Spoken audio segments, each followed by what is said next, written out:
Hi, everyone. Welcome back to Everybody Has a Podcast. I'm Andy, and with me today is my friend, Professor Elias Gallegos. Most people don't call you both. They call you one or the other. One or the other, yeah. One or the other. I'm calling you both. I think I'm trying to trench my own my own way into this. Sure.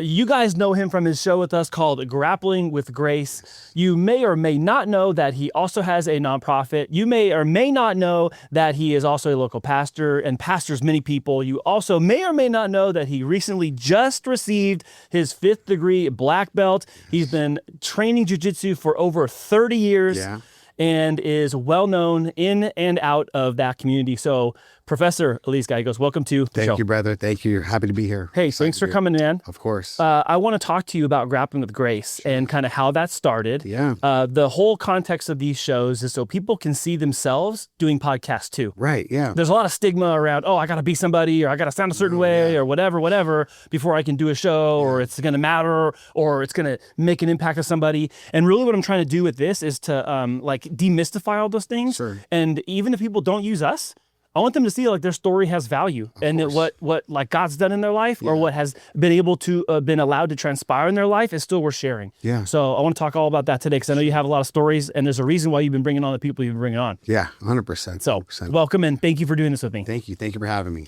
Well, where do you want to start? Do you want to talk about the origin of Grappling with Grace? Yeah, let's talk about that. So, I'm really big on social media as far as me trying to promote my ministry, and I lead men, and my purpose and my calling is definitely to find broken men who have no hope, dealing with depression, anxiety, fear.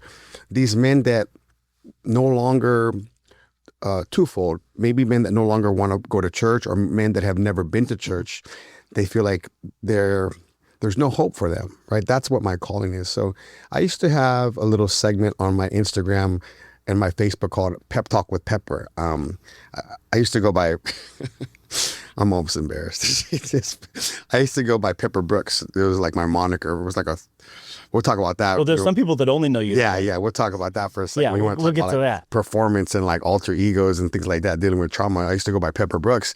And so I used to have this thing called Pep Talk with Pepper. And, some time ago, I was talking to a friend of mine, and we kind of threw around this idea, and his name is Queenie, and we were going to do the Queenie and Pepper show, right? And so we were just kind of talking. He comes from my background as well, And so I started doing this thing called Pep Talk with Pepper. And I went on a sabbatical for about a month to Missouri to deal with some trauma, to get some therapy done for myself. And, I was molested as a kid, and I never dealt with that trauma. And I found out that just about every major impactful point in my life that was negative could kind of be traced back to that unhealed trauma. And so I started realizing how many other men, here's my contention. I totally believe that every grown man out there, because look, physically, you can't stop yourself physically from growing, right? So I can see you, if I knew you at 13 and now I know you at 35, 40, you've grown as a man physically. But mentally, emotionally, and spiritually, I can't see that growth. We can hide that growth, So I totally believe that most men walking around the earth, 99%, are little boys inside of grown men's bodies dealing with unhealed trauma, spiritually, emotionally, and mental, And so during my time in Missouri, that Pep Talk with Pepper was more of wasn't really ministry based. It was more like a in your face type of thing, because I was dealing with my own trauma. So I had an idea what God wanted me to do. I just wasn't doing it the way He wanted me to do it, like so many of us do for the longest portion of our life, right? And one of my pastors that was up there with me, that took the journey with me up there, Pastor Brandon Honeycutt's an amazing man. He shared with me, he goes, this Pep Talk with Pepper, we're sitting down, and he takes out this picture of me at a rave with I'm dressed pretty conservatively today, but I don't dress like that normally. And I had contacts in my eyes, and I'm at a rave. He goes, "Who is this? Who is this? Who's this picture?" With or without your fur coat? No, it was my fur coat. In a fur coat, yeah. He goes, "Who is this right here?" And I was like, "That's Pepper Brooks." And he goes, who's this? And another picture of me, like, I go, that's Pepper Brooks. And he goes, who's Pepper Brooks? And for the first time ever, I realized that I had created this persona to hide the little boy that's scared inside of me, right?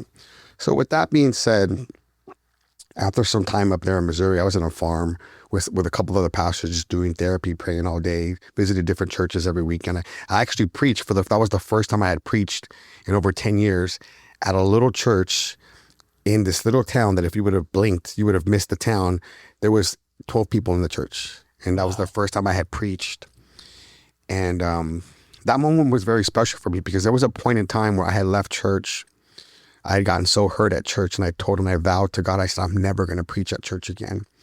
And there was that time in Missouri where I found myself at a church preaching and realizing that, I had vowed that I would never preach again, and there I was, So we had a talk about this Pepper Brooks persona, and he goes, I understand why you did this, but maybe you should start thinking about, your pep talk with Pepper, like, that's not you. You're a son of God. You need to start learning how to walk in sonship and not just know that you're saved, but know who you belong to. And immediately that day, grappling with, I do Jiu-Jitsu. I've done Jiu-Jitsu for over 30 years, and my pastor, Pastor TJ Anglin at Heart Revolution Church, we're a church that preaches grace, and I didn't know how to give myself grace. I didn't know how to accept grace, how to receive grace for the longest time. And as I was learning about grace, I think one of the hardest things to do is learn how to love yourself. I could love everybody else, but I didn't know how to love myself. And so as I began to understand what grace was and learned how to love myself, the Holy Spirit actually gave me that name, Grappling with Grace. Like, that's going to be your new segment. It's no longer going to be Pep Talk with Pepper. It's Grappling with Grace, because so many men are hurting and they're grappling with their life, and they need to find grace. And so that's how the Grappling with Grace name came out. Yeah. And literally wrestling with the concept of grace, number one. 100%. And then that grace is actually for you, number two. Because all the stuff I've done and all the things I've said and all the people I've hurt, right? Yeah. And all the things that happened to me and all this. And then wrestling with God, like even in the Bible, 100%. Wrestling with him about things. But I want to say something real quick. I'm really happy that Pastor Honeycutt said that to you, because you were attempting to say something you were trying to say something in a stance of truth. Yeah. From a fraudulent posture. 100%. I'm going to be this person. I'm going to say real stuff to you, but as this fake person. 100%. There was this thing that I didn't want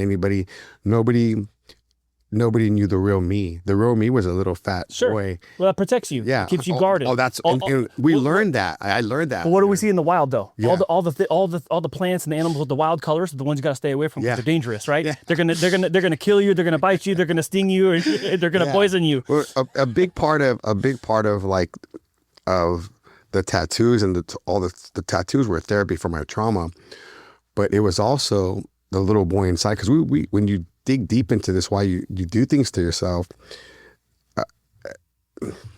I'm going to share this. I don't think I've ever shared this with anybody. That Pastor Honeycutt told me, he goes, you know who Pepper Brooks is? He says, Pepper Brooks is the superhero that little Elias needed. Pepper Brooks is the guy that nobody wanted to mess with, that everybody loved, that was super tough, that had your back, that loved you. And when he said that, like my eyes, I was like, I couldn't believe that, and he goes, I've known this for a long time. I needed to tell you, now is the time for you to know that. Pepper Brooks is the person that little Elias needed. He needed a hero, and you made that hero for little Elias. Right. And so that was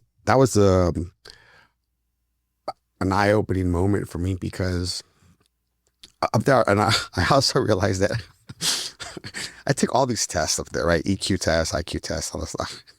After I also realized that I'm on the spectrum, and I was like, that makes sense. Like, I'm cool with that. Like, that makes sense, right? My son's like, no, you're not. Like, I took a test, and like, we did this thing, and I was like, that makes so much sense, because I'm still not, I hate to use the word authentic, but like, I dress how I want. I dress how I feel comfortable. Sure. Right. And I'm comfortable being weird, you know. But what's funny about that is the reaction you get is both and. Yeah. Because some people to clap back and like, hey, dude, how can you call yourself this? Or how can you claim to be this when you dress like this? You paint your nails. You're wild and outlandish. You got tats on your face. Yeah. And other people silently, mostly silently, I would contend, say, man, I wish I were that confident in myself. 100%. I wish I had that much. I just cared about being like whatever, so I could just walk out the way I want to. So I was talking to your daughter right now, and your daughter loves my nails, right? So we'll talk about this quickly because it comes off. I'll get every podcast we do, I will get at least 2 comments about my nails, Sure. right?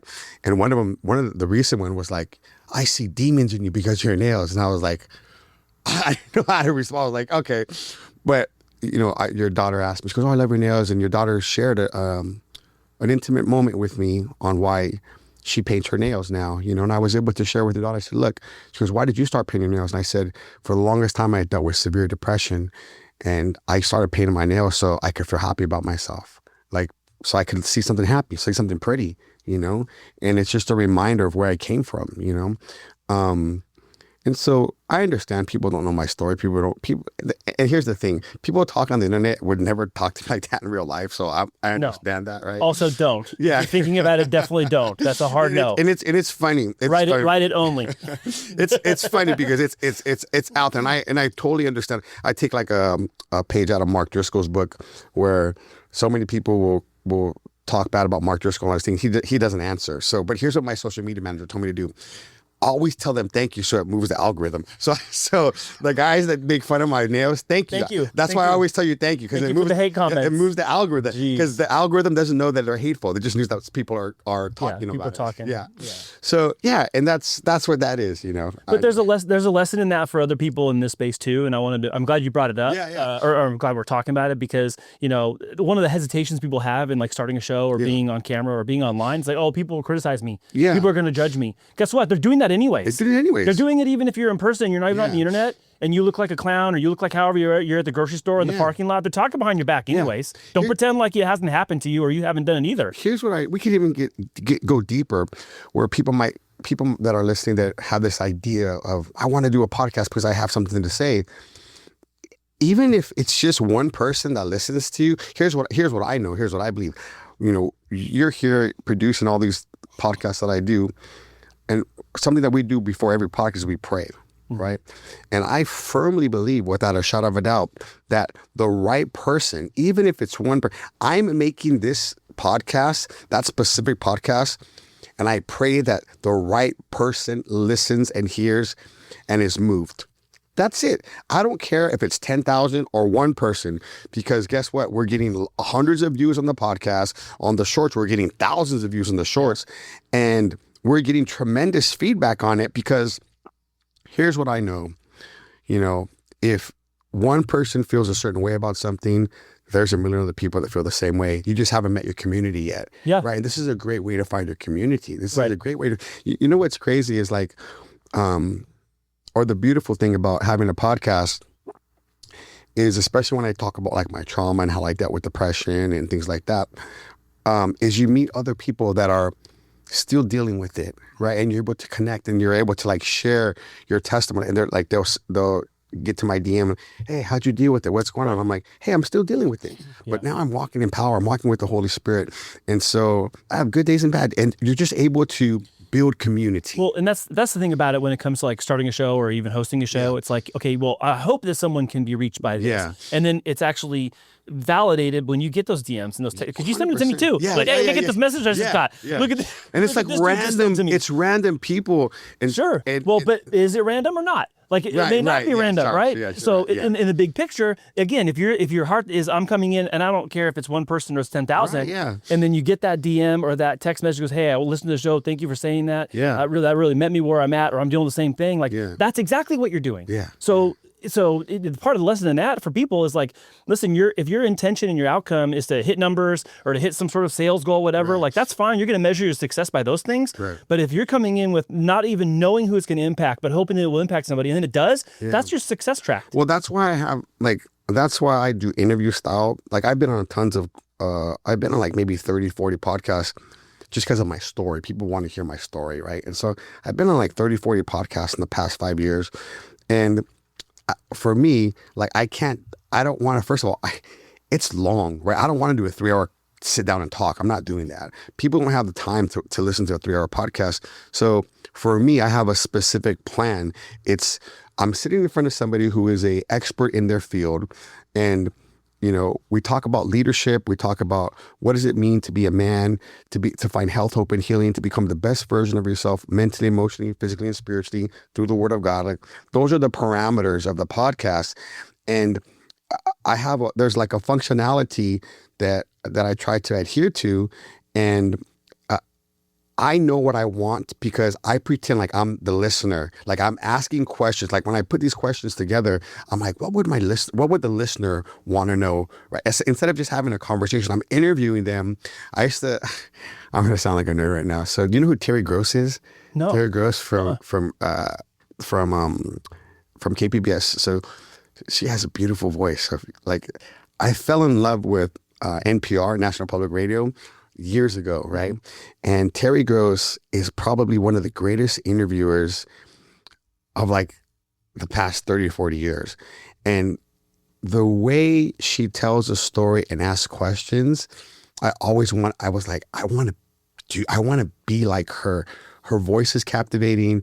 The way she asks intriguing questions, and not just nice questions, but she gets to the nitty, Yeah, right? like real solid stuff. Yeah, and I was like, man, if I ever did a podcast or something like that, I want it to be like that. Not just people having a conversation, and I want it so that people that are like I said, people that are looking for hope, that are like in that below the pit stage in their life, like if they can come across a short and be like, wait a minute, that guy went through what I went through, or that person did, and I want them to be able to like get one hook into them, and kind of, if we could just kind of move them a little bit up, that's all I'm trying to do. Well, and that's part of why I believe personally that podcasting is an important platform, is so that people can see other people just like them 100% in a space that maybe you're not in San Diego, you're not going to run into him, or you're going to run into me. You're somewhere else, and you're going to hear this, and that's going to still help you somehow. Like, there's huge value in that. And sometimes people still question that, and I have to like not so delicately remind them that they also listen to people from other parts of the country in other topics and industries or things that they're interested in. I'm like, hey, remember when you forwarded me that thing from that dude who you and I both knows in New York? As a consumer or as an audience member, we do this all the time. But then we think like, oh, well, it's a different set of rules if I'm on the screen. But it's not. No, it's not. It's not, because you're probably walking around and talking about all the same stuff you're talking about. But the value add is, if you're doing it here or you're doing it wherever you're doing your show from, is that there's going to be someone who's going to resonate with that and find themselves in that same story and find someone they can have common ground with. I just believe that, if you're thinking about having a podcast, that you kind of have to at least have some type of, not even a format, but kind of know the direction that you want to take it. At least for me, like, I knew the direction I wanted to take it. I have a purpose with it. Or maybe sometimes somebody just want to have a podcast and just talk about nothing, right? And people will lean into that as well, I guess. But for me, like, I'm very specific with what I'm trying to do and who I'm trying to reach. But then, even then, we started the podcast off as a leadership podcast for men, right? And then I was like, Andy, I want to do every other one a subculture for Jiu-Jitsu and MMA and interview those guys. And that's been one of those was like our highest rated show, know? So, but that's the beautiful thing. I stepped into this just wanting to kind of expound on my ministry and reach more men, and then, as we kept going, I was like, wait a minute, I could do more. I'm going to go to like Jiu-Jitsu. Like, it was, and who knows where we're going to be, who knows what the next year or the next 5 years, where that's going to take us and what we're doing, But that was a beautiful thing. That was something that I learned, I was like, wait a minute, I don't have to stick to this format. I can, and at the end of the day, I'm doing what I love. I'm not trying to like you said, I'm not trying to reach numbers and try to find out what do people want to listen to, or what's trending right now. I'm just trying to find my community. And I believe if you try to reach your community, and if you have a purpose, man, there's more people out there you have in common with than you think, than you believe, And so that's really been impactful in my life, is just being able to know I'm asking questions like that I want to learn. Like, and I'm hoping they want to learn the same thing. You Well, know? and you're maintaining flexibility. I mean, Yes. so you come in with your structure, but sometimes someone says something that you didn't know they were going to say. Right, yeah. And that conversation takes on a whole life of its own. Yes. And you're like, oh, I didn't know that. I mean, this wasn't in what I was doing my prep notes for. Yeah. But then it happens. Okay, cool. Then I got to just go with that. Yeah. That now becomes the overarching kind of Yes. theme of the show. And it shows up while you're here doing it, not in some pre-show phone call or some text exchange or whatever. You got a couple like that. I've had a couple people ask me like, hey, can I get the questions beforehand? I'm like, nah, we're not doing right. Like, we're not doing that. I want it to be, has to be as authentic as possible. And I actually had one guy who didn't want to come on it because I wouldn't give him I don't want to say this guy because I respect the guy a lot. I'll take us off camera. But he didn't want to come on. And I was like, yeah, no problem. Like but I can't, like, I want it to be as authentic as possible. Yeah. Like when we had Pono on here, there were some questions that he was like, wow, that's a great question. And he was like, I don't have the answer. Like, and that's what, like, I want it to be as authentic as possible. And that was, and that was cool. We like something to think about. Right. And we kept going. And that's fine. Like that's okay. I mean, we have real life conversations like this. Again, that's that whole like, oh, well, it should be perfectly polished and whatever. No, it's a lot of times it's unrefined. Like podcasting is like the wild west of media right now. It's like you're going to talk. Someone might say something or do something you don't expect. Yeah. And it's like, okay, now what? Like it tests your mettle as a host. Okay, well, where are we going to go next? How are we going to go to the next thing? Or how are we just going to skip past what I was going to do and just let this thing live for a while? And you just have to be able to do that. And I think that's a skill set, but also I think it's about being a human too, being a good human. Yeah. Like, let me listen to what you're talking about and we'll talk about that. It's really helped my listening skills because I'm also really good at, or what I've learned in the process of doing the podcast, I've learned how to try to really hear what they're trying to say and pull out and kind of dig a little deeper. Like, so what I hear you saying is this.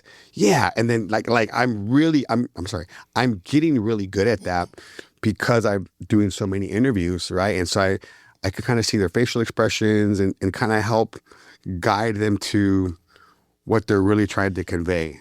And that skill set though comes from other parts of your life too. Sure. When you're like training on the mat and people are telling you something off mat about their life, whatever. Yes, yeah. And then also in counseling or a pastor, you're ministering to somebody or whatever, and you're just being a friend to somebody. So like these same skill sets exist off camera. They just find their way here too. Yeah. One of the greatest like in the past 3 weeks, I wanted to tell you on air, like, I'm so thankful for hooking me up with Cody. I had my first class with him on Thursday. Everything was just golden nuggets. Like that guy, I got to get him on the podcast. Like, and we're doing NLP training with this guy's named Cody, and it's just gonna. I know when I'm done with him. Well, here's the thing. I don't ever want to be done with him. Like I kind of want to like connect to his hip and just keep going. But I know that after just being with him for 6 months, whatever the trainings are, I'm just gonna keep doing them. Oh yeah. It's gonna make me a much better person. Because the first thing he stated was communication is everything, and he stated it like 4 or 5 times during the hour talk. And like when you're in school, like when the professor says something more than once, that's on the test. This is going to be on the final, right? Yeah. So I'm like, communication is everything, and but it's true. Like how many times, like you got to an argument because of miscommunication, and it was. Yeah, man. Cody's love that great. guy. You should definitely have him on. He's definitely a master at communication. Yeah. But it's not just that he's good at it, he's good at teaching it too. Yeah. Like it's one thing to be good at it. Yeah. I'm like, oh, okay, cool. I got this friend and him and I have great conversations. Yeah. And then he actually can distribute that to masses of people. And you're like, oh no, he's like real good. I wish I could share like what happened on the thing, but I can't. I think there's like a privacy thing. But it's me and 3 other guys. But like, like I love Cody because how old is he? He looks young. He is young, but he's been working at this for like a decade already. So I said all that to say this because he looks really young, and he will call you out on your bullshit. Like he will. I saw him do that to somebody, and I was like, oh, and then me as I immediately like, man, my respect level, ding, ding, ding, ding for Cody because but the way he did it was like not trying to be mean. He was just like, hey, you're here for this. This is what I see, A, B, and C. Yep. Do you want this corrected or not? This is what you're like. It's because there's a standard. Yes. There's a standard. And as a leader, we just like to share this point. I guess I said all that because the lesson I learned just in that first few moments of seeing him do that was like, man, how many times as a leader do I let things slide because I'm not holding people up to my standard. And look, every 5 seconds I'm learning something from Cody. Like, I gotta show you my notes. I was like, and I'm like, are these guys not writing notes? Like, I'm like to this, and like people are just talking. I was like, bro, you guys like, what's going on, right? Like, yeah, but that's and if I didn't have the podcast, and that was crazy because that was all the Holy Spirit. That day I was leaving and I saw him leaving over there, and I just happened to ask, hey, who's that guy? Right? Because some random dude, who's that guy? And you shared with me, and I was on board with it. Yeah. I was on board with it. Yeah, okay. So NPR. Yeah. Taking notes. Yeah. You're like one more step to unlocking full nerd status, man. I don't know what it's going to be. I'm going to find it. And then you're going to be full nerd. I like an Anami, like I'm into Robotech. So. Okay, nerd status unlocked. Yeah, you have your little toys. Are your little toys? Like, yeah, guys, if you wanted to go for like my first 5 episodes, I had all my Robotech toys. That was great. I put all my superheroes up here. So, what has been something that has surprised you about the process of having your own show? You've always been visible. People seen you. Yes, you did the whole Pepper Brooks thing. Yeah. You've taught and trained. You've been in so many public-facing places of our neighborhood and our community. What is something that surprised you about having your own show? I think first, just the reach that it gives me, and how easy how easy it is with you and your whole team behind it. I remember when you said, like, you guys cover everything, like you guys do everything. One of the reasons I didn't do my podcast before was because that guy Queenie had his own stuff, but then we were going to have to, I don't know any of that, editing, all this stuff. Like, I remember you told me, you just have to show up and do your podcast. We take care of the rest. I didn't know people were doing that. Like, right. Like, and I think a lot of people don't know that because you see a lot of these like podcasts where it's just somebody at home with their iPhone, whatever. Like, I've been on some of those podcasts too, but the way you guys have your production set up here, this is accessible and it should be feasible for anybody to do. Like, even if it's like once or twice a month, like for what we're paying and for all the things, it's incredible. Like, that was amazing. That was outstanding, or not outstanding, but that was what kind of threw me off. I was like, wait a minute, I don't have to work on that. And then I get the things in 2 or 3 days. And it's like, that was great. I think I'm still like in awe of just everything I'm learning. I'm still taking all that in because I'm always a student. And so when I get to, my first guest was my younger brother, but he works with John Maxwell. Like, he's one of my mentors, and that was a great podcast. Like, I think the depth of what my brother and I talked about, or what he was sharing, was just, everything was gold on that one, and, yeah, I think just that, I'm still learning, I'm still processing, I'm still in the process of, because I still go back to all the podcasts and I re-listen to the podcast. And I'm like, I wonder if I could have asked that better. Like, I'm still in that process of, like I said, we just did episode 12, so we're on 12 episodes, and I kind of only wanted to do 8 at first and just like see where that would lead us. But it just kind of started to build its own momentum. Yeah, and kind of taking on a life of its own. Another thing that kind of was pretty cool is, like, I have people reaching out to me now, like, and we're super small, but I got people reaching out to me like, hey, I saw your podcast, I want to be on. And I'm like, send me an email with your bio and we'll put you on the list and we'll see how I will have my team look at it. Like, it's me, I'm the team. But yeah. Your other alter ego, Secretary Gallegos. Something I want to applaud you for is going for it. Yeah. Especially because a lot of the things you end up revealing when you're talking to people, it doesn't like crack the door of vulnerability open. It's like a kick and a shove. Sure. And some people are so scared of doing that. Yeah. But I applaud you for doing that because, we're also in this era of podcast space and even digital space where authenticity is key. Showing up consistently is key. Yeah. But also admitting, like, hey, the way we start isn't the way we're going to finish. Right. That's key too. Yeah. Like this like unpolished, unrefined, but getting better. It's also very similar to Jiu-Jitsu. Yeah, so now that I'm saying that, I'm like, oh, that's the same on the mat now, isn't it? But having such a long tenured career and being known as a specialist in this part of your life, and then, oh, I'm going to try this thing, which I've never done. Sure. But as I mentioned earlier, all these same skill sets you're dumping into. I just really think you've done a really good job at blending those things and being okay. Like, all right, we're still going to make progress and it's getting better. Yeah. Well, for me, a couple of things. I don't think you ever lose. Like the day you die is when you can say you lost, right? Like what I mean by that is you try and fail, you try and fail, you try and fail, and then that's just data. That's just data. That's all you're doing is data how to do it better the next time.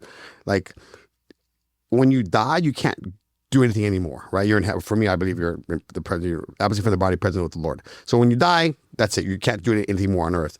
But until then, I could fail a million times. And if I just, like I said, my goal is to reach one person, right? And if I could reach one person after a million failures, I'm good. I'm cool with it because I know what I want. I know what I'm striving for.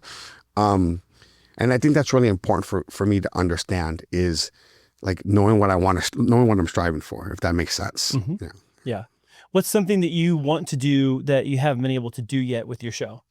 Is there anything come to mind? We talked about that. Well, first, let me answer it with like a real simple answer. We talked about maybe doing like an AI version of me talking to chat and like, and seeing how that would go. I think that'd be great, you know? But right now I'm still kind of formatting, going back and forth from leadership to Jiu-Jitsu / MMA culture. And I think for right now, that's really, really good. We did a couple of panel ones, which were really great. For a brief moment after talking with Victor, I kind of wanted to, and I'll share this. I kind of wanted to put my toes in the pool of politics for a brief moment, and then I prayed about it, and I decide, or the Father let me know, like that's not happening right now. So I think as far as our format is concerned, with one leadership podcast and then one Jiu-Jitsu MMA podcast, that's where we're going to be for a while.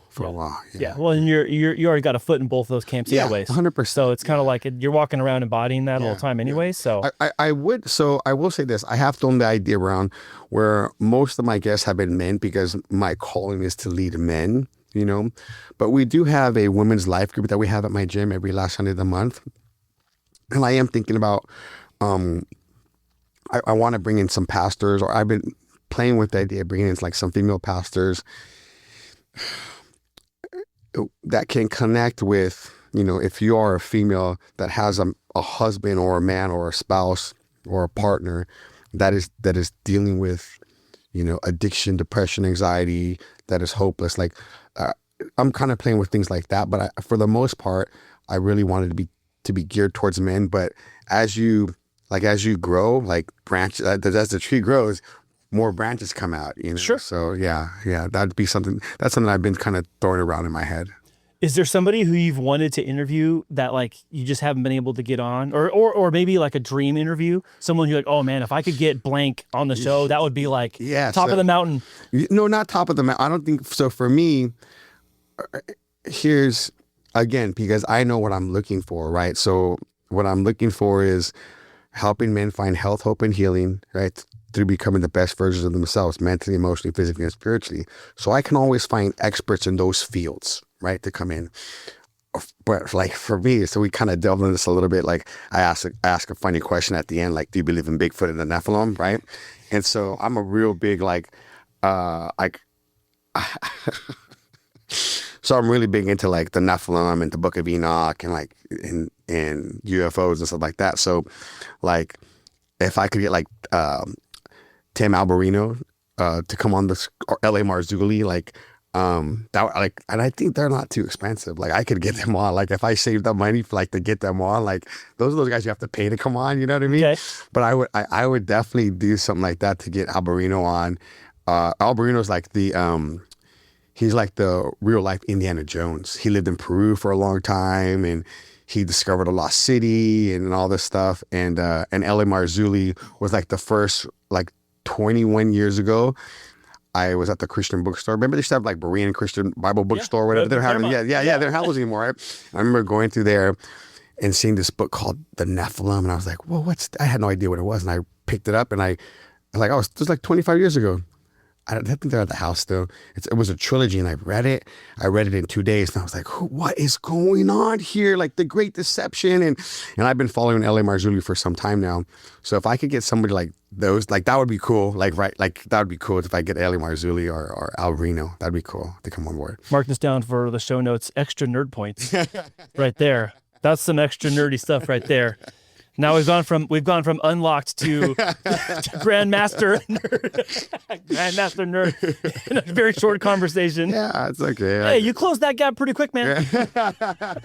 You know what's funny? You know what's funny is that because the way I dress sometimes and like the way I look, whatever. I was asked to go speak at Mount Miguel High School, right? And I gave like a 6-minute. I preached for like 6 minutes. And it was amazing. It was amazing. I talked about purpose, and when you get to speak at a public school about the word of God, like that's powerful. We had over 120 guys out there, 120 students, with my friend Jordan, and it was great. His ministry is he raises. I'm gonna have him on as well. He raises money to take Bibles to schools. And now his small nonprofit is nationwide. And that's all he does, Bibles to schools. He goes and preaches. And so I go and preach, right, for 5-6 minutes. Then we pass out pizzas, and we just love on these kids, right? And I went to Mount Miguel High School, so that's why he invited me, you know. And so we had a couple of other churches that were supporting him with like food and stuff. And then there was a bishop and his wife were there. And after I preached, like the Holy Spirit fell. You know, it's not me, it's the Holy Spirit that spoke through me, right? It was nothing that I did. And so the bishop's wife comes over to me and goes, can I talk to you for a second? And I'm like, oh, they want me to preach on Saturday or Sunday. I'm like, right. Yeah. I was like, yeah, of course.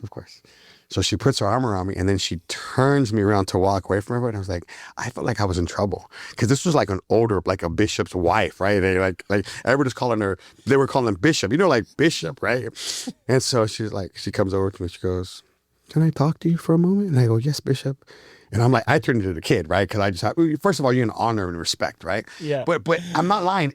I felt at first she was going to ask me, "Can you preach at our church on Sunday?" No. That's not what happened. Okay, so she goes, do you believe that men should be men? And I was like, 100%. She goes, do you believe that these young men here, because it's all black kids and Hispanic kids, right? Do you believe these men here need a strong father figure? And they need to have a manly man lead them? And I go, 100%. Every boy needs a man, 100%. And that's why many of our Hispanic and black youth are in the shape that they're in, because there's no man at home. There's no father figure, right? I'm like, where's she going with this? I'm like, you know, I'm the manliest man you're ever gonna find, girl. Like, what do you do? Like, you know, like I fight. I'm like, and so here's what I understand. Because I used to be a bodyguard and kidnapper, I was already tough. I already walked around acting tough. I already walked around acting hard. I know what that's like, right? And so she grabs my hand and she goes, "Your nails are painted."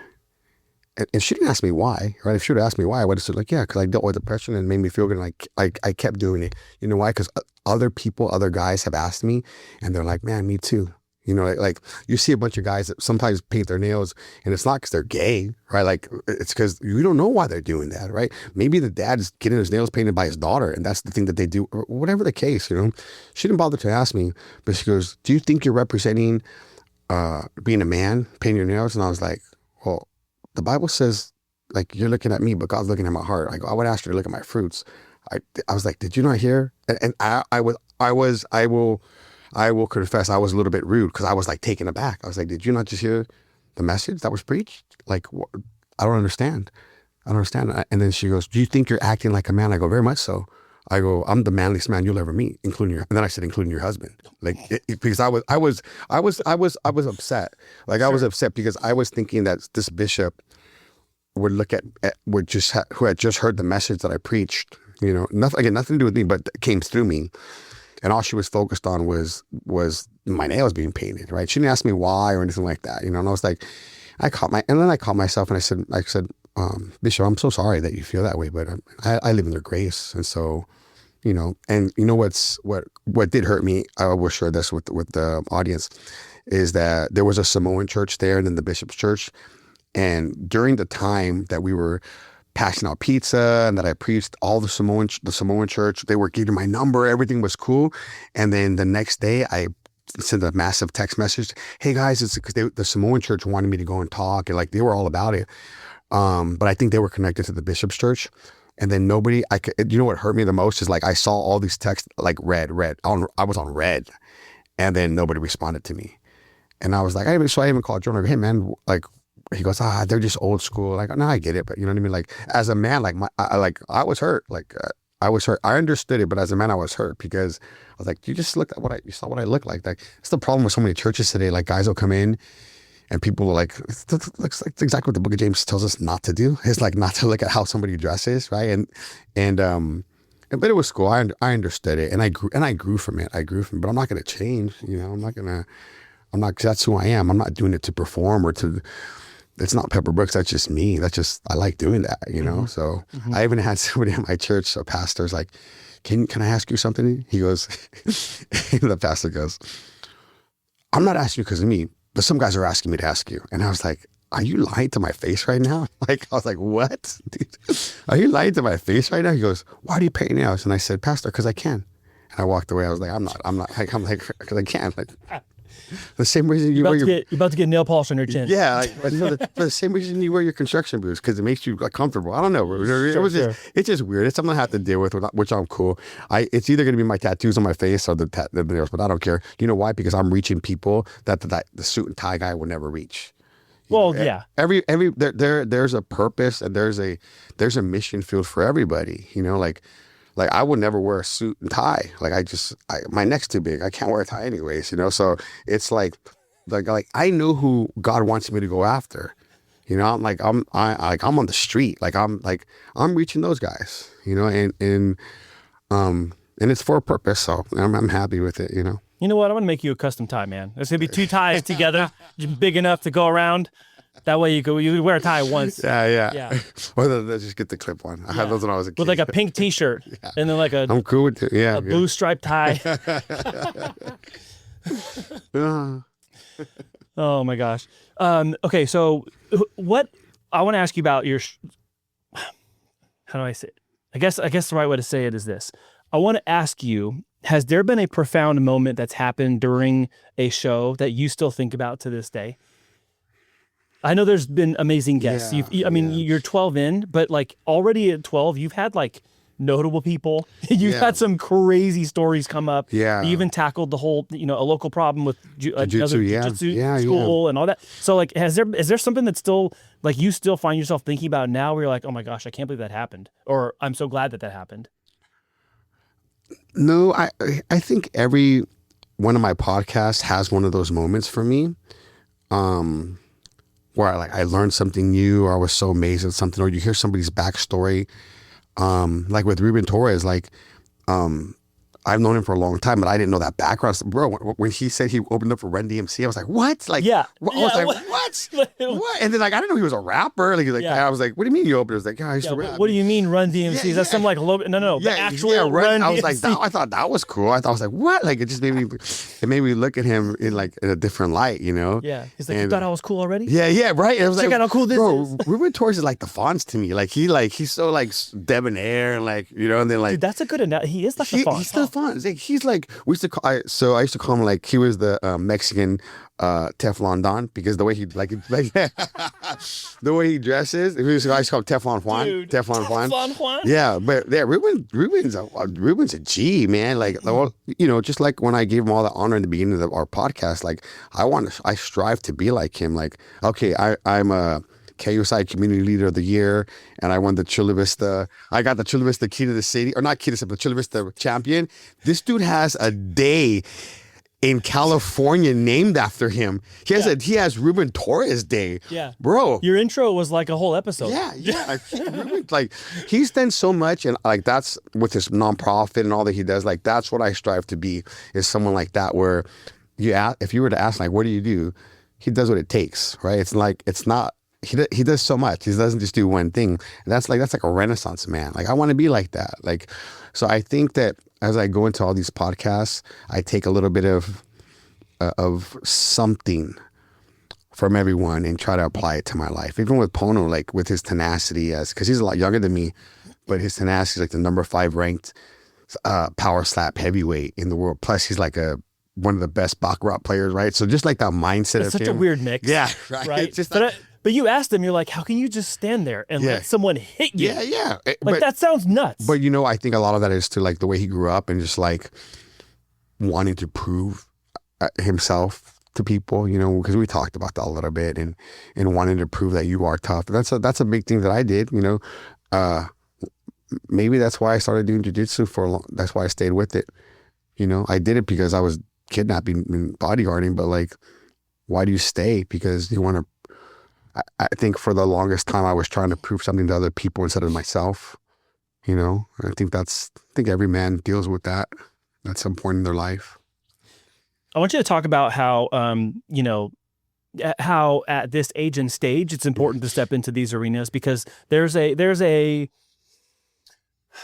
couple of crossroads here. Number one, like social media, videography, creativity in some spaces is considered a young man's game. Sure. A young gal's game.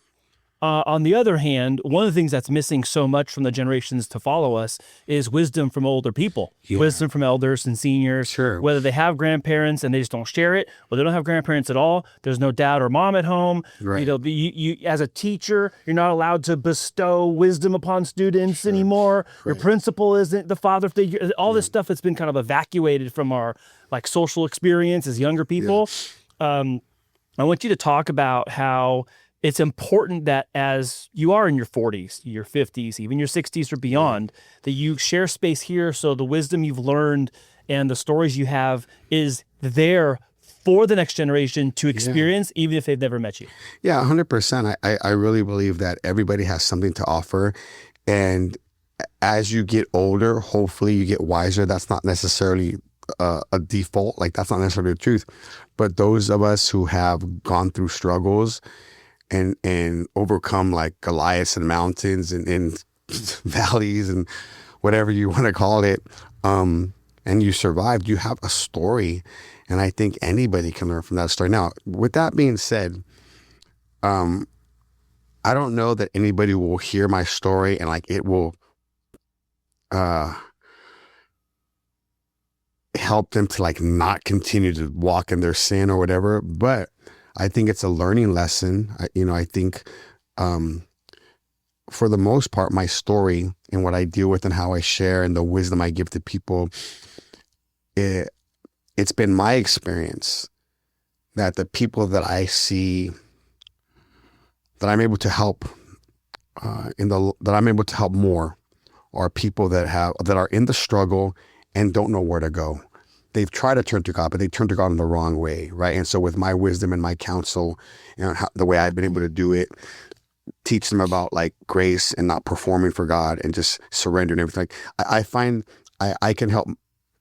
I help the most when they realize they've been doing it wrong, right? And then I'm able to guide them out of that struggle. And then like that's like when I counsel people, it's a 3-month commitment. Like, so I don't do like, some people like in counseling and therapy for the rest of their life. I'm like, I think someone's getting money, right?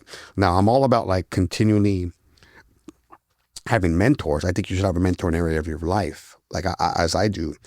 But when somebody comes to me with a struggle, and they're like, hey, can we do some counseling?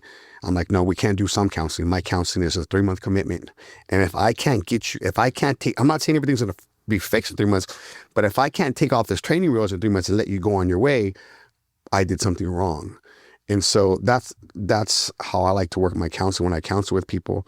So I guess just to answer your question, it's important for everybody. If you have one nugget of truth or one win, if you have one win, somebody can learn from that one win. And even this, if you have more losses than wins, somebody can learn from those losses. I've learned more from my losses than I have from my wins. I'm successful in every area of my life, not because of my wins. Because when you win, you're just like, oh, I just won. But when you lose,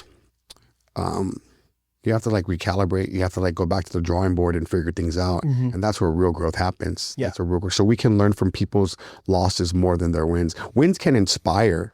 Wins can definitely inspire us. You know, like everybody loves the Rocky story, the Karate Kid story. You know, wins can definitely inspire.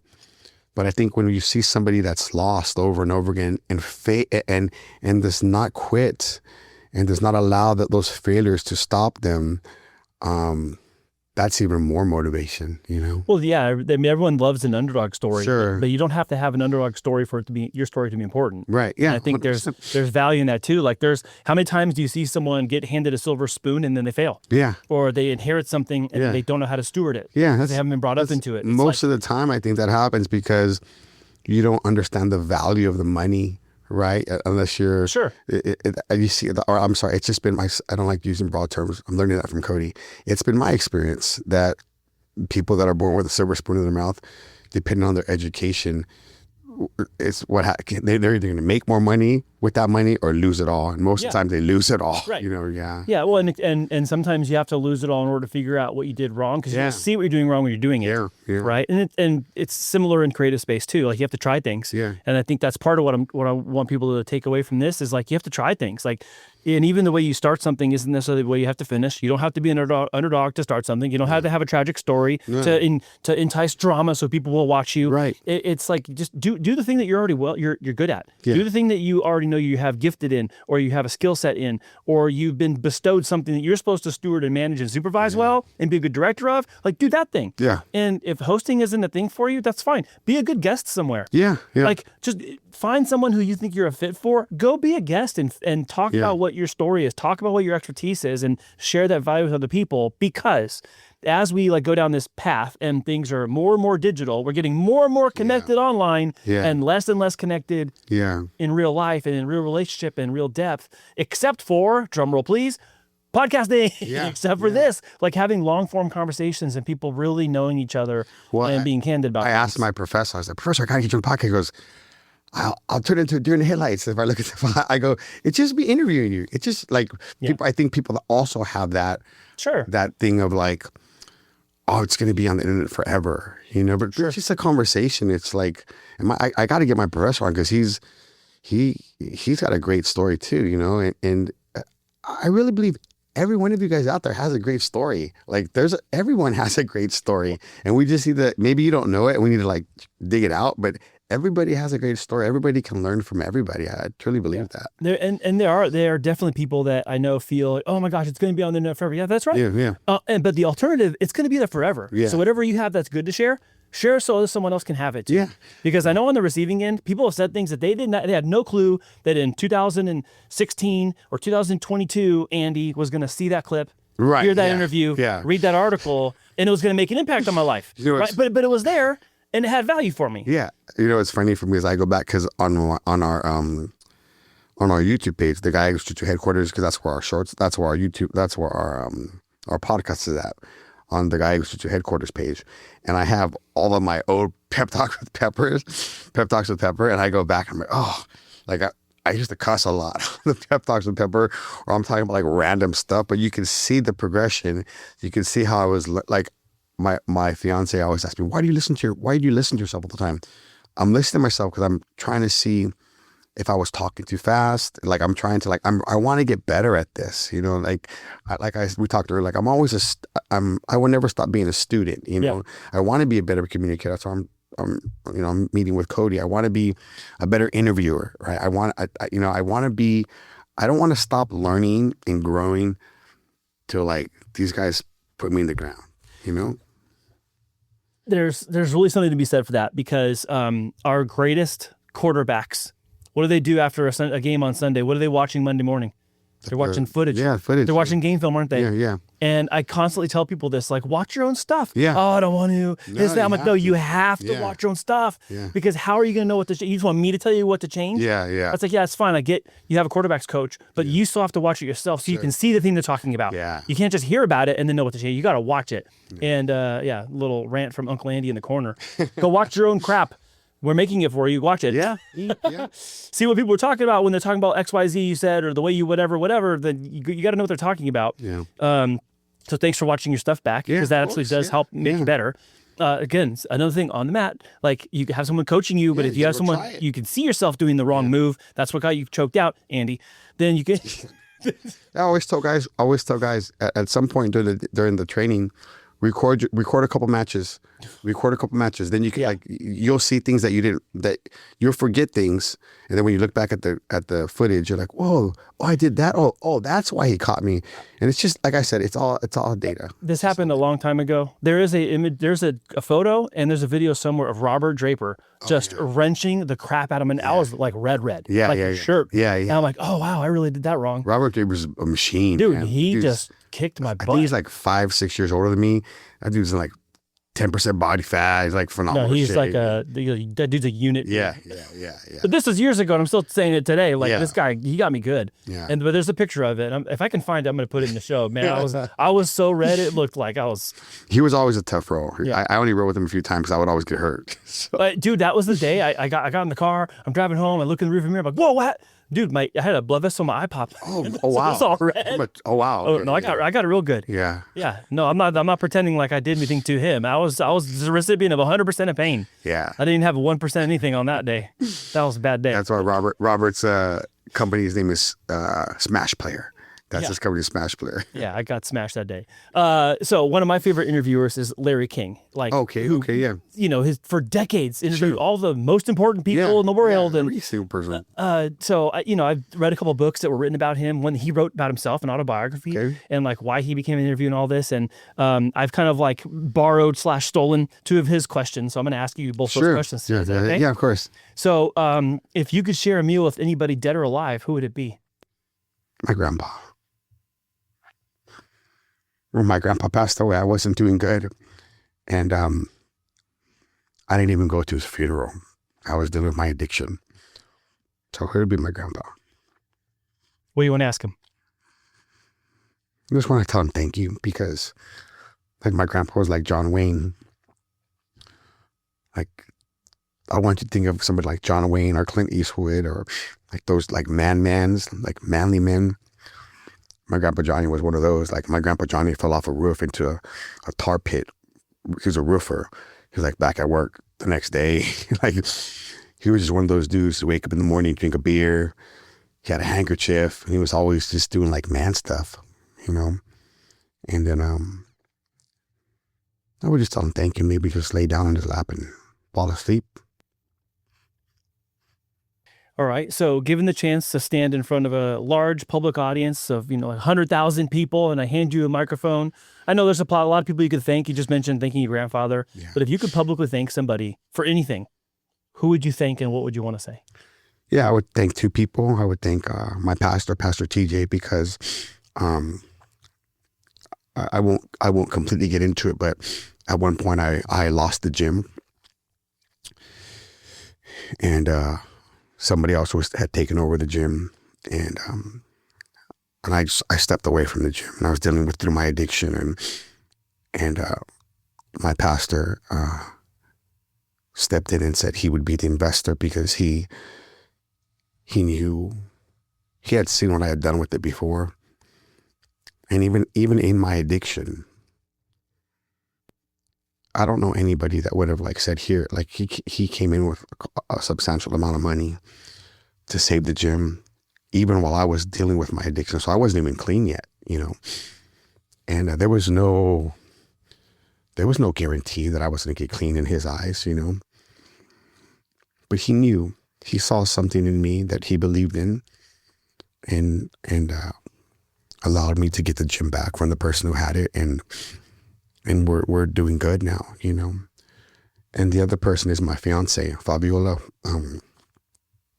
I would always ask her, because she took the brunt of my addiction, her and my ex-wife, they took the brunt of my addiction. My ex-wife took the beginning of it, and then Fabiola took me dead in the center of it. And I would always ask her, why are you with me? Like, why are you with me? Like, I made the mistake of asking like about her ex-boyfriends before, and like when I was like a multimillionaire, the other was like a model, right? So like when you're insecure and dealing with your addiction, you're like, what are you doing with me? I was doing drugs every single day. I went on a 3-month binge. 3 months, I should be dead. I overdosed twice. And I remember asking her, I go, why are you with me? And she looked at me, she said, because I see the man that you're going to be. Yeah, she said, I see the man that you're going to be. And you want to talk about, like, the reason I have hope tattooed on my face is because I had no hope at all. And I thought to myself, if I tattoo hope on my face and I wake up in the morning and I see it every morning, even though I don't have any hope, I can maybe pretend that I have some hope, you know? And she's the reason that, she's really the reason I'm here today, is she would find my drugs and like throw it away. and like,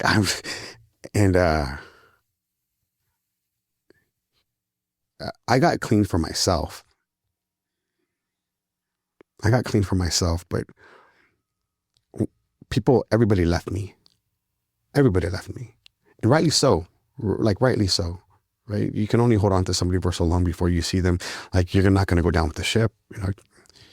And she was there, you know? And you never forget those, like, when someone impacts like that, when she told me, because I see the man that you're going to be, I didn't think I was going to make it the next day, you know? So, Pastor TJ and her. Awesome. Thank you for sharing that. Yeah. I'm glad I can ask you that question, that you'll answer it honestly. Yeah. Yeah, that's good. Well, I have loved having you here. I was so happy when I saw you guesting with Juan months and months and months ago.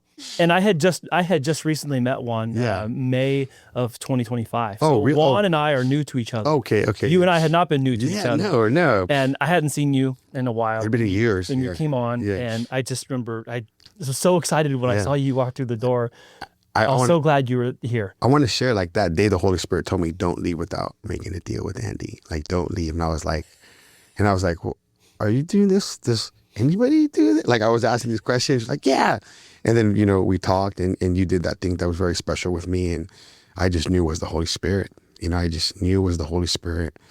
And yeah, I'm excited. I'm excited to see where this takes me. And yeah, I'm having so much fun doing the podcast and being back at work now, spending time with my boys. And I think for the first time in a long time, I'm actually living.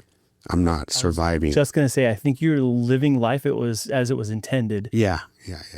And that's where this, like, contentment is coming from. 100%. I have so much peace. I don't have half the things, or 99% of things I had 5 years ago, as far as like money or the houses that we had or anything like that. But you know what I do have is I have peace. And there's, when you find peace, like real peace, like not peace in drugs or in women, or like when you find real peace, unconditional peace. Yeah. When you find peace, like when you're walking in sonship and you don't worry about anything, and you have like true peace, that's something that you can't put a price tag on. Like, you can't put, somebody the other day, you know, it's funny. I think I shared this in Danny's podcast, but I'll share it here. Somebody contacted me the day and was like, hey, we want to buy your gym. I want to buy you out. And I was like, it's not for sale. I was like, it's not a gym. It's a ministry. Like, people are changed, or, you know, lives of people are meeting Jesus on the mat, you know, like, I'm having so much fun, except for this morning when I have a piece of my bone from my elbow that's up on my tricep. And still showed up. I said, hey, you want to reschedule? No, we're recording still. So yeah, by the way, we're an hour plus into the talk, and by the way, has a broken bone from just a few hours ago. You know, it's crazy. Like, I got on my group chat, and I was like, pray for me right now. And I called one of my mentors, Robert Krause, and Art, these guys that are like, just, they did a deliverance with me and my younger son, Noah, and they just, you know, I got rebaptized in tongues on Monday, and these guys are like powerful men of God. Like, they walk in the room and like, you feel like one of those, I made me seen that 5 times with dudes. Right. This guy walks in the room and you just engulfed with the presence of the Holy Spirit.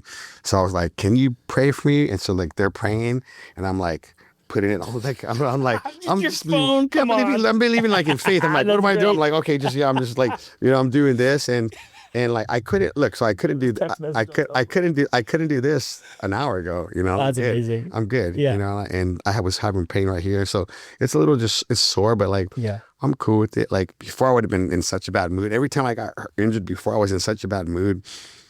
And my fiance, she's like, maybe you just gotta take a couple weeks off from work right now. And I'm like, no, I'm just not gonna use my right hand, really, you know. So it sounds to me like you got a bit of toughness down the DNA pool from your old grandpa there. yeah, man, 100%. Yeah. 100%. Let's go with that. Yeah. 100%. Well, thank you, tough guy, Yeah. for being here today. I appreciate you. brother. I sincerely love you. Thank you for doing Grappling with Grace. I know that for me and even for my daughters who work here, it is awesome to listen to you interview these other men and these panels. Even when we had the panels women on too, it has been very good. It's been gratifying for us. But also, I want more people to find themselves in the stories that are being told on your show, and find like hope, health, and healing as well. And you have created a way for them to find that as a viewer, as an audience member, but also as someone who you'll write back if they write you 100%. DM comments. Like, dude, you're all over the comments, man. Yeah. It's amazing. Some people are like, nope, I'm not doing it, and you're like, nope, I'm getting in there. Yeah. I even do the comments on our YouTube page. Like I didn't even know that was a thing. Dude, they're everywhere. It's great. So thank you for doing that. And also, thank you for speaking the word to people today who are maybe on the fence about whether they should or shouldn't do a show. Again, I don't care if they do it with me or not. I just care that human stories are told, that people can find encouragement someplace where they're needing it and looking for it, and they can find a course in the path for themselves. I would like to just share this. You know, one thing that I had for myself was I told myself, so like if you're on the fence, I told myself, I'm going to do 8 and we're going to do 8. What if do 2, just do 1. Just like do something, but just do something, you know, like do something. After the 7th one, I was like, I think we're gonna keep going, you know, and just do it. Just like, you know what the saddest thing is? You ever met like an older person and like they tell you a story of something that they regretted, and they can't go back, and they can't go back. They can't go back. That's why I do this. Yeah. Because like I have the opportunity to do this, and I would regret if I didn't. That's why I did. That's why I do this. Everybody has a podcast. Yeah. You know, so nobody knows this, but I had a radio show. Wait, I didn't know this. Yeah. Okay, now what's after Grandmaster in Nerd Space? Ultimate Grandmaster? So I had a radio show. It was on 96. It was from Descanso. So we would do the radio show, we'd send it in, right? It was on FM. It was an FM radio show. What? It was called the 99% radio show. And we would, so I used to, okay, here we go. I'm going to get the wizards to so you guys have heard of wizard status. So you've heard of Anonymous, the hacker group, Anonymous? Yes, okay. Yeah. So some years ago, I had my own Anonymous San Diego group. It was called FightSec.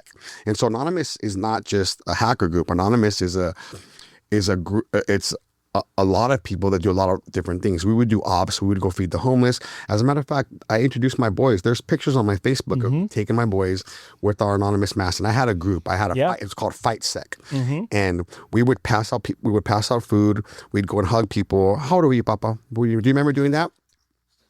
Yeah. It was a while ago. I remember you doing all this. Yeah. And then we never took our masks off. People would ask me, who are you? I go, you don't need to know who we are. You just need to know that someone loves you. And so I was a part of that anonymous group for a long time. And I had my own, there's no Leaders Anonymous, but I started my San Diego FightSec group, right? And so I met somebody through there. He's like, hey man, we got to know each other. He goes, I work at whatever in Descanso. I even forget the number, but if I'll find we still have our Facebook page up. Oh man. And we did like 8 episodes, and it was just talking about like world news, and like so he was the news guy. Like he was the guy that would talk about like current events and like kind of from the side of Anonymous, like what Anonymous was doing. And then I was like the funny guy, like, you know, like the color commentator. Yeah. Pepper Brooks. Yeah. But Pepper Brooks wasn't born to, but it was cool. And but isn't that from Dodgeball? Yes. Yeah. So you know who the color commentator. Yeah. So you know who named me Pepper Brooks is my little kid, my little one. So my little one. We're watching Dodgeball, and now he's like, every time he comes on, he's got like a different outfit. It's all colorful. He goes, and my little guy must have been like 4 or whatever. He's like, Dad, that's you, Pepper Brooks. Look at how you dress. So as a joke, I went to Facebook and put Pepper Brooks, and then like people just started it's stuck, and then that's when I fell into my depression trauma. And I was like, okay, we're gonna turn this. But you're doing this whole same comedic angle as the radio thing too. Oh my gosh. Yeah. That was, I've totally I've been blessed to be able to do so much in my life. Sometimes I forget, but yeah, I used to have a radio show. I think it's with a whole different motive now than maybe in the Sure, 100%. Yeah. Well, then we're gonna have to probably now go up from Grandmaster to Wizard. I don't know what Wizard nerd unlocked. And also locked into history now. Yeah. Okay. Yeah. All right. Well, thank you for coming by. Thank you. I sincerely appreciate you. I love you too. If you have not yet subscribed to Grappling with Grace, the link is going to be in the description box below. You can also find them on Instagram. But make sure whenever you watch an episode, go ahead and hit that like button on any of his shows. Make sure you leave a comment, a word of encouragement, and then share it with someone else who you know and who you love, who might need to hear the tough words being said. Do the courageous thing and hit that send button and forward it on to somebody who needs to hear not only Professor, but also hear the guests he has on the show. Talk about their life, talk about the struggles, talk about overcoming things as deep and dark as addiction and everything in between. So thank you so much for being here on the show. Everybody has a podcast. If you want to start your own podcast, I'm going to say go for it. Go do it. If you need our help, you know how to find us. We'll see you with another great guest next week. Later.